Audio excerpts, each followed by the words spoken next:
Back from Brazil via Frankfurt, this British resident seemed pleased to be home, but certainly didn't relish the idea of hotel quarantine in future. The government tells us what to do, we have to follow.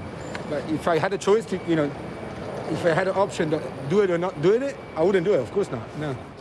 This woman wasn't keen either, but accepted the new variants might mean it was necessary.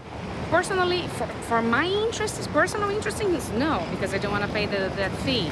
But if that's what it's comprehended to be the best for the well-being for everyone else, for sure.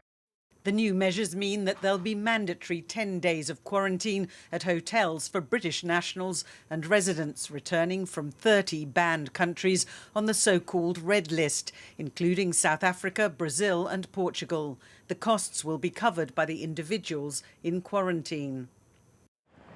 It emerged last week that the Home Secretary had wanted to close the borders back in March, but today said now was the time to act. These new measures at the border are a necessary step to protect the public. Every layer of protection we have put in place will help to reduce the risk of transmission of this virus and any new potential strain from entering the UK. One of the key areas where the government has clearly fallen short is on protecting our borders.